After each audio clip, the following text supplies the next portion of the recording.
Guys, I'm more than happy to announce the CDO of VOTUM Berlin, Bernd. And yeah, he will just tell a bit about the journey. We took like the last 1 or 2 years. We invested heavily in our technology stream. Spoiler alert. Spoiler alert. Okay, I won't say more. Bernd, the stage is yours. Thanks, Tilo.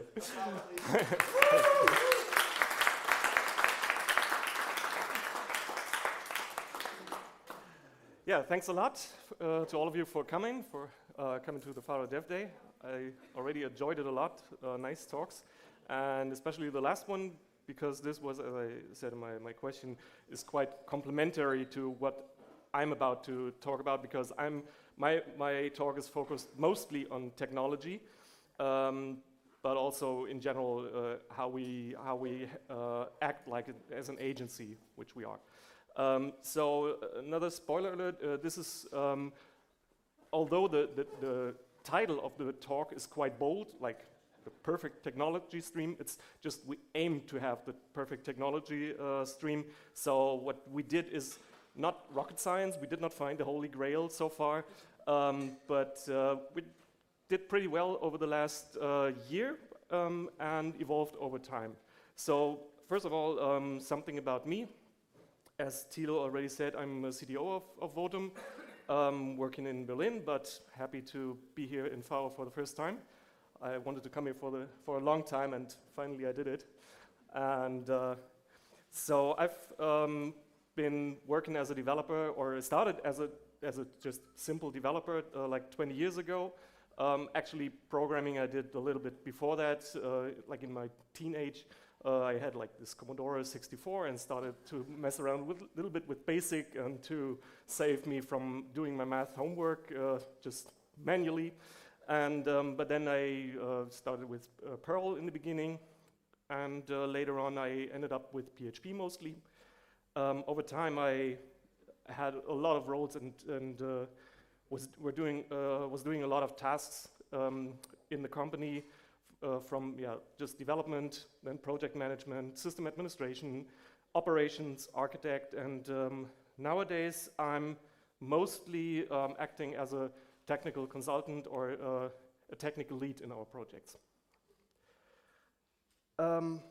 So my agenda, I just added this because I noticed everyone had an agenda slide and I missed that. So this is about first the challenges that we are facing as an agency. Then I give a brief overview of the evolution we did in terms of development and continuous integration at VOTUM. And then I will show you our technology solution that we just came up with over the last year, and that reached a pretty good state right now, and it's kind of production ready for us to develop projects. And in the end, there's a live demo. So first, I want to start with a quote, because in every presentation you have to have a quote. This is not related to my talk in any way. I just like it and I wanted to share this with you. So, but to go into more details. So we're an agency, and with most, like I think all of the agencies, we have to deal with some sort of challenges. And I named it the good, the bad, and the ugly because all points that are listed here, like we have to deal with a lot of different business areas, a lot of new business cases that our customers come up with. And we have to deal with multiple applications. We have to deal with multiple frameworks. We're facing all kinds of server setups and different distributions, different services installed, and so on. And we have also various additional tools, and there's always something good about it because we like to experience new software, we like to experience new business areas. It's I personally have a lot of fun when we have a new project and there's an interesting business area or a nice business case, business idea coming up, and this is always a lot of fun. But in the end, most of the time there's a client. So That's sometimes the bad thing about it. And it's getting kind of ugly when you have to deal with that many different setups and all this different stuff that you're facing. And you always have to come up with a new solution because there are always like differences. So this is just to jump in a project setup. So, well, this is obviously a Magento project based on PHP, and we have an Apache web server, and it's running on a Debian server. So that's okay. Well, then we have another project, also Magento project, and this is seems to be the same, but nope, because you have like different PHP versions, different Apache versions, different Debian versions probably, and so you have to come up with a new setup, a new technical solution for that. And we always, when you set up our projects, we want to have the development environment as similar as possible to the later production environment. So we don't, because then we don't, hopefully we don't experience any surprises, any changes that we're not aware of when we were developing it. So then, yeah, there's another one. So then there's a shopware project because we're not doing Magento, or not anymore. I'm quite glad about that. Last year we started with a lot of software projects, and we also have, yeah, like Oxid and any other thing like Robert was talking about Typo 3. We have a lot of that, and so yeah, in the end, and there's a lot more. So this is just some setups that we have. So you see, it seems all very similar, but yeah, it's all very different in the end. And I even left out many of the applications that we work with. Like we also have Symfony projects. We have individual applications that we developed over time, and we're dealing with lots of different databases, and we have hybrid solutions like a combined Oxid with Typo 3, or we have third-party integrations, you name it. So how do we deal with this? This is about the technical approach, so we have to deal with a lot of infrastructure, and this is very important, of course, and but it's often neglected in terms of you don't have a proper budget for it. The customer or the client just assumes, well, there is a server, you just have to set up a server, and then it will work somehow. And it was nice to notice that Rodrigo had in his talk also these mission teams, and they call it platform team. We call it platform team as well. So that was quite similar to our setup. And just a quick survey right now. I just wanted to get to know how you are working. So I guess all of you should be testing. I don't know. Who of you is doing acceptance tests, like with Selenium? No one? Okay. I thought maybe one or two. I do, but you set it up. Well, that doesn't count. And continuous integration, who's working with continuous integration? Okay, that's some. So anyone using GitLab CI or GitLab? Okay, yeah, well, sure, it's our setup. I would expect you to use this. And I guess you all are aware of what Docker is, and probably you're working with it. Is anyone using Docker in production? Okay. And anyone using Kubernetes? Who knows what Kubernetes is? Okay, so good. So there's something left to talk about. So just to give you a short kind of recap what we did over the last couple of years. So this was like the very old setup, like in ancient times I wrote, it means like 10 years ago. And so we just had a local dev environment. Anyone was setting up with LAMP. And yeah, really bad thing, we used this nice live editing or did uploads with FTP. So that's not what I would call a proper deploy process, but yeah, I think basically most of the people were working like that. So, and then, yeah, there's FTP, great, things got better. Then around 2011, we started working with Ant, Apache Ant. So we had a central dev server, which was, I think, just an old Dell PC that we set up, and everyone had his environment set up there. We used Subversion for versioning, and yeah, as I said, deployment with Apache Ant. Then we switched to local environments because we realized that when the company grew, and there were like in the beginning like 10 people working on this central dev server, and later on it was like 15, 20, 25. You could imagine that yeah, things were slowing down, so everyone was waiting, so that didn't work. It wasn't feasible, and so we switched to using Vagrant, and also switched to the more modern Git.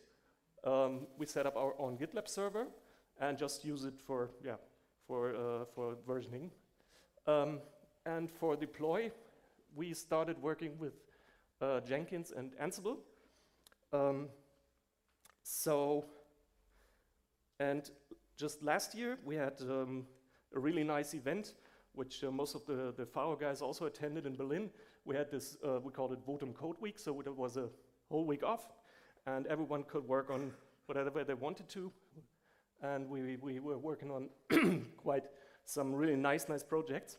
And one of those was this Kubernetes Docker cluster that we came up with.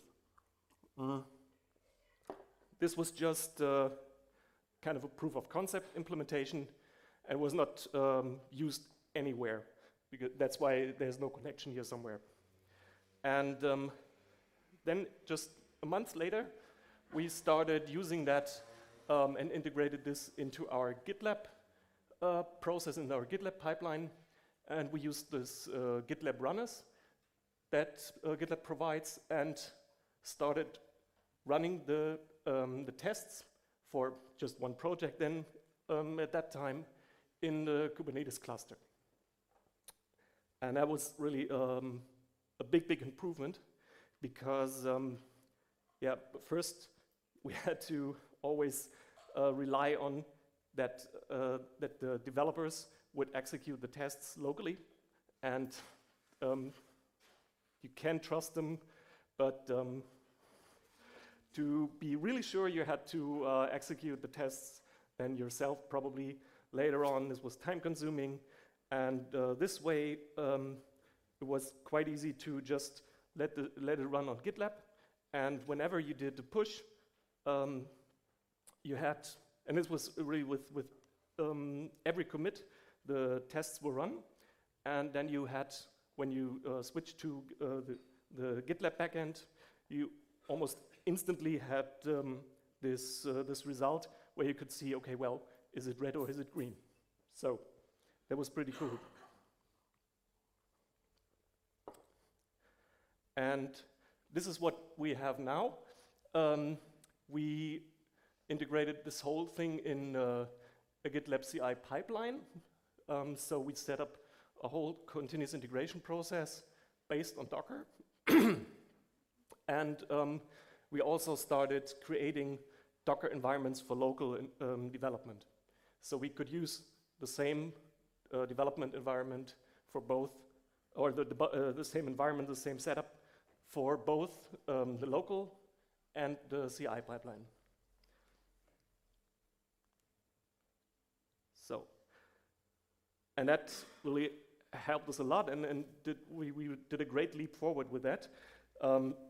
So the requirements for that were, we wanted to have a pipeline that is failing fast, so you could, as soon as possible, know when there's something wrong with your application.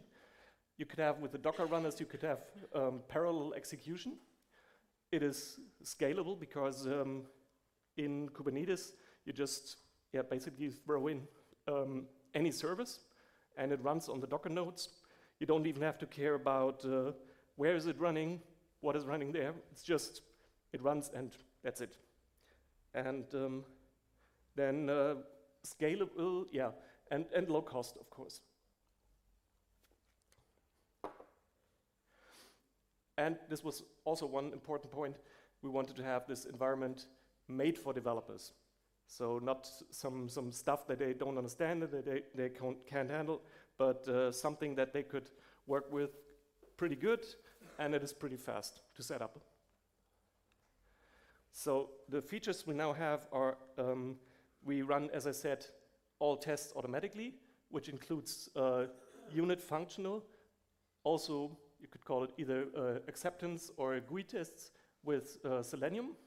So also front-end tests, we have a Selenium app, and this is running a headless Chrome. So you can also test front-end wise. And recently we integrated this JavaScript unit testing. Then what I like best about it is this branch deployments, meaning, thanks, meaning that we have environments built in the pipeline, or actually in the Docker cluster, per branch. So you have a specific environment for every branch that you create, that you commit to.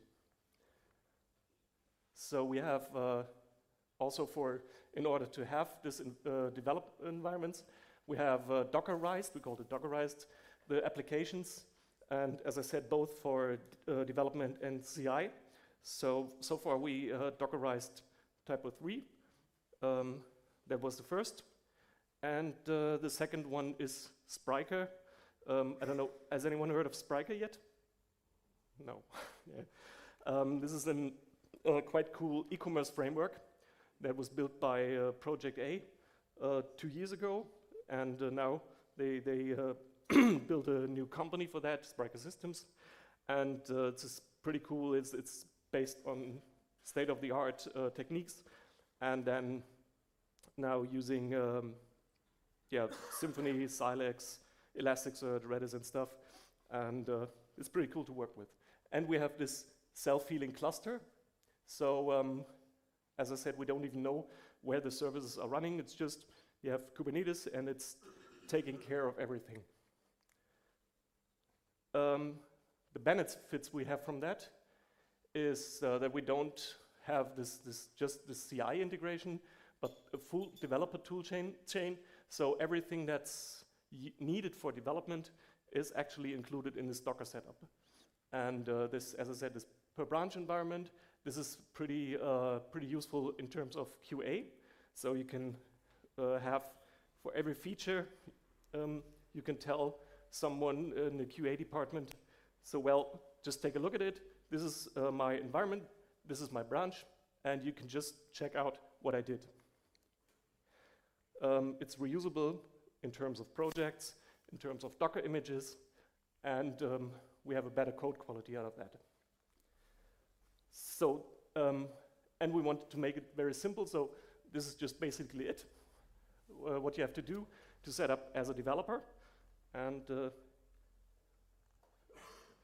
now it's time for another short demo. So I will just show you how that works and how fast it is. So I prepared some stuff. Oh, it's a little bit too large. So just clone the repository. This should just take about half a minute. Oh no, it's even faster. Great. So then I just change to it. And, oh well, let's measure it. And I make setup. So I'm cheating a little bit because the Docker images have been downloaded and built previously, but this would just add like maybe 1 or 2 more minutes. So I just wanted to spend that much on downloading it. And now it's creating the Docker containers. And here, this is a setup for the Spryker system. This, you have a complete online shop, the demo shop of Spryker installed. Now you're already at installing all the demo data. And we should be done in just a few seconds.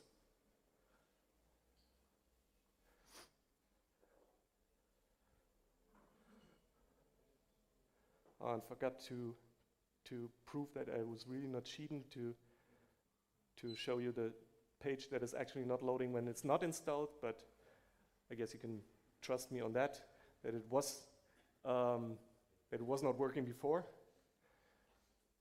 But now it's almost done. So it's just doing some front-end stuff. It works with NPM and some downloading and installing some front-end stuff, some Node stuff, and creating assets and so on. So now you have the front-end stuff, and that's then basically it. Now it's the back-end, and we should be done just in a few seconds. Yeah, that's it. It was just, 140 to build this application. And so I already loaded this page, so it was not there, and now it is there. So we have a full setup development environment.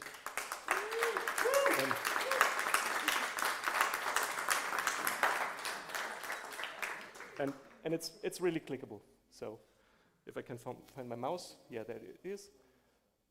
And it works, and you can order some fancy watches here, whatever. So, yeah. And so that was the first small demo. This is then about how we changed the whole setup, because when in terms of the whole process, the whole pipeline, it's all first you develop, then you test, then you do the final QA, and then you deploy the stuff.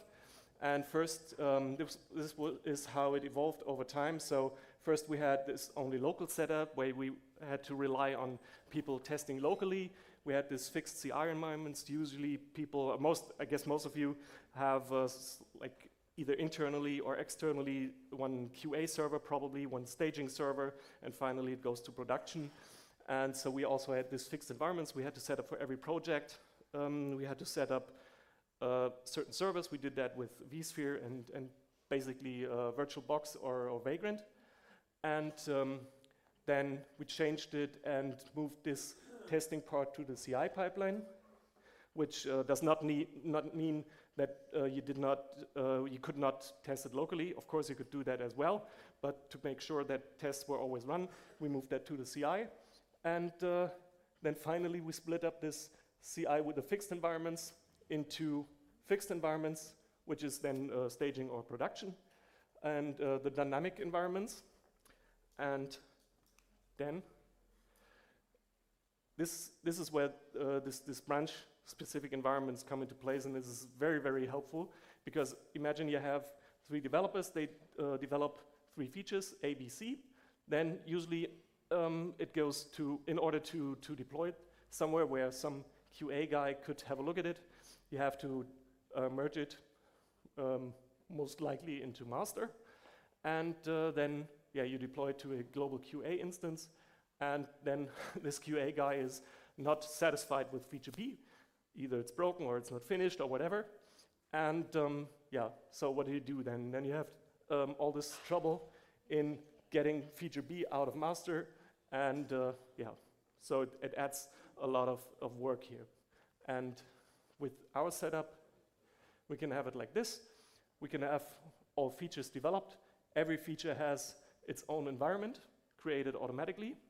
And so feature A and C is approved. It goes to master. Then it's deployed probably to for a final check on this global QA. And later on, you can push it out to staging or production. So this is the cluster that we set up for that. As I said, it's based on Kubernetes, and Kubernetes is the whole wrapper around it.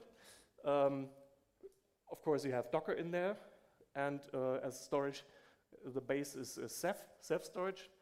And we have different services running in Kubernetes all the time, which are Zatis, which is the composer cache, an NPM cache to speed things up. We have a Docker registry running for all the images, and then, as I said, also for front-end testing, we have the Selenium grid, and SonarQube, you might know it's a QA tool similar to Scrutinizer, and the last one is Trafic, and Trafic is a reverse proxy handling all the redirection and all managing or accessing all the dynamic environments. So it works like this. You have your pipeline. The pipeline builds, tests, deploys, and is then addressing several environments. So this is all just a project specific, or more exactly, a branch in a specific branch environment for a particular project. So you can have basically as many as you want. And this is just one that died. And here traffic is taking care of routing all the traffic to these specific environments. Because as I said, they're all dynamic. You usually would have to set it up all manually or configured in a way. And this does traffic out of the box. So these are just another list of the tools that we use. As you saw, this GitLab CI, this Docker, SonarQube, Selenium. We have some code analysis stuff in there, like Code Sniffer or other PHP-related code quality tools. And this is the base of it, like as you saw, Kubernetes and all this stuff. Some statistics about it. This is what we just did.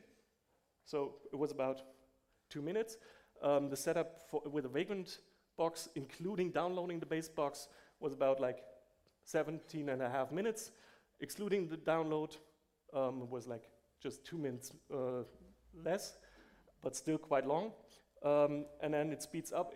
Even if you do all the downloading stuff, it's just like 4.5 minutes for the Docker environment.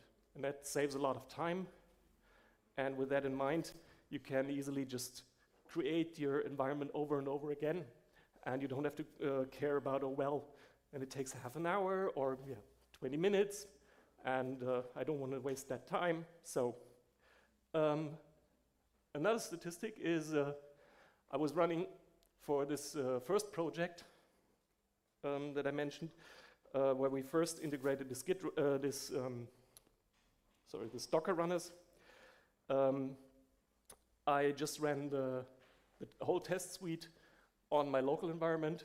It was about 5.5 minutes, but in the GitLab CI with the Docker runners, it just took 2 minutes. So what I was changing my behavior in that way, that I never run any tests locally anymore.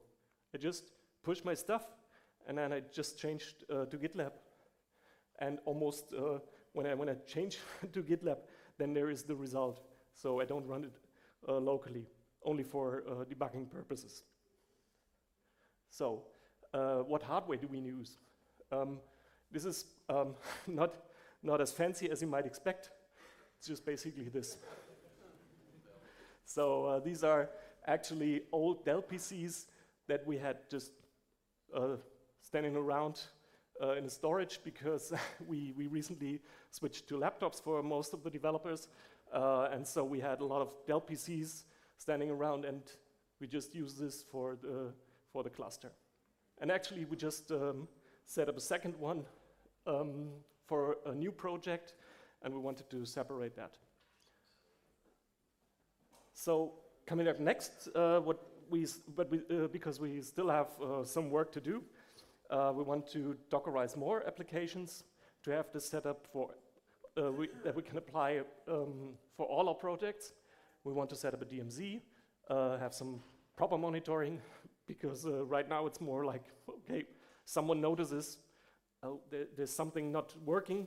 Why is that? And then someone has to SSH into the console. That's not good. Centralized logging, and we actually planning on publishing it on GitHub. So now another live demo, and I hope that Flo kept that in mind, what I asked him for. Yes, he did. Good. Because this presentation actually is set up in the same way. So it's just a repository. We have it Dockerized. And yeah, so we have specific environment for that too. So now I have to change to mirror my screen.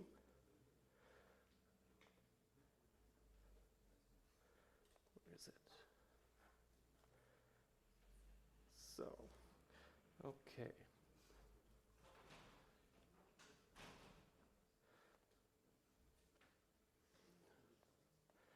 Okay, so, yeah.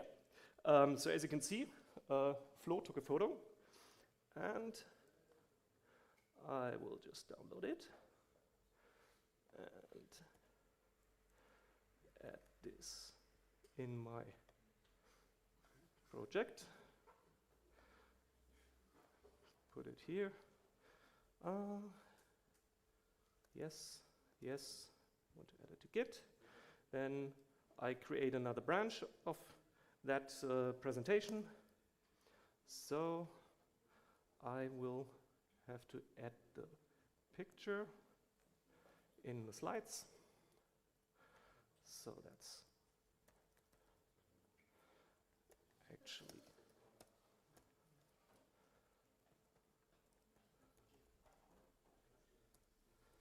we have this, and now I have to find the picture here.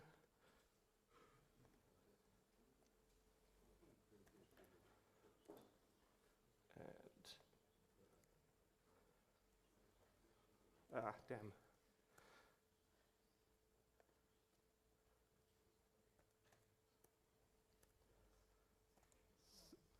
Come on. The hardest part is copying the image name. I wasn't aware of that. So, yeah, you're right. So, and now I can submit it.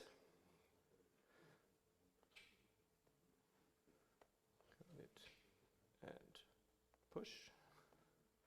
So, and then I can show you actually the GitLab that we have for that. So this is the repo for the presentation. As you can see, there are different slides for different presentations, different talks. And now here's the Faro Dev Talk. This is what was just open. The environment for that. Now you have this Faro Dev Talk live now here. No deployments yet, but you can see here is the pipeline. There you can see I've been working on this slide quite some time. And so this is the whole pipeline. You have this nice visualization in GitLab CI. This is just the very, very basic one. Usually you just, yeah, this is what you definitely need for having something. But I will show you in a second other setups that we have. Like this, for example, this is an actual project that we are working on with the Typo 3 setup. And here you just can see there are also these pipelines things. This has a lot of more, a lot more steps than this actual one. As you can see here, you have, wait, make it a little bit bigger. So you can see first we do this just lint, this syntax check. We do the composer install. We do code sniffer analysis, unit tests. Then we create the application images, database images, deploy to a test environment, do the functional tests, run the Selenium tests, and all these that are piled up on each other. This is done in parallel, so we can also speed up things with this. Then we just delete the test environment and deploy what we call review environment. And this is then the environment that you can actually have here in the environments. So here's just the master branch, because in the workflow we just delete all the branches that are already merged. So there's obviously no branch in progress. And then we just can click on this, and this is the environment. It's just It doesn't look very fancy because this just started this project, but this is the actual environment for the master branch. And so anyone can click around and have a look at it. And another setup would be this one. This is for the Spryker demo shop. Here you have a few more branches. Oh, well, yeah. And this pipeline looks quite similar, but has a couple of more entries because the Spryker setup is a little bit more complicated. We have a couple of more images that we have to build, more Docker containers that are wired up all together because typo 3 is quite simple. You just have like PHP, Apache, and then a web server, database, and that's it. And here you have multiple containers. You have split up environments back and front end with both a separate PHP and Nginx and so on. So this is a little bit more complicated, but in the end, it's the same tests that we have here. And here we have also this code coverage and the SonarQube export, which is then, this is SonarQube, looks a little bit like Scrutinizer, does basically the same. You can check some reporting on your code quality. We should definitely work on the code coverage, but as you can see, everything else is green here. And yeah, just to have a short look, this is the traffic thing where all the dynamic environments are handled, and yeah, some stuff. And by now, I hope that this presentation is ready. Yes. And so now we can go to this environment and go here. No, here. Oh, damn. Okay, it's a little bit small, so I definitely should work on that, but as you can see, at least there's an image. I'm glad. So, and what you cannot see here, here this is the old environment where you have this dynamic based on the branch name. You have this dynamic environment, and here, as you can see, you have this Faro Dev Talk Live presentation and so on. And that's it.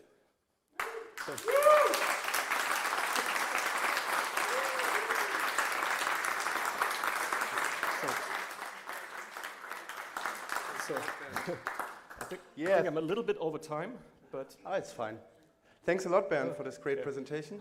Before we go over to the questions, 2 little announcements. If you're happy with the event, it would be great if you can post a picture or a comment under the hashtag Faro Dev Day on Facebook, LinkedIn, or Twitter. We are also happy for feedback, what we can do better, where we can improve, or if you have idea for topics. And we might do another event in the second half of the year. Also, we are not only looking for senior developers, also agile coaches or front-end engineers. So if you're interested in VOTUM, in Berlin or Faro, speak to us, contact us. We have more information on the website. I also will put it there. And yeah, I'm super happy with the duration of the day. Great audience. Thanks all for coming here. Thank you.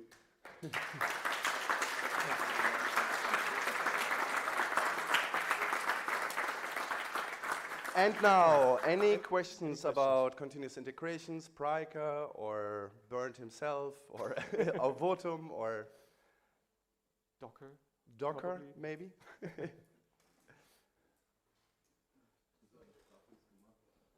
Carlos. Let's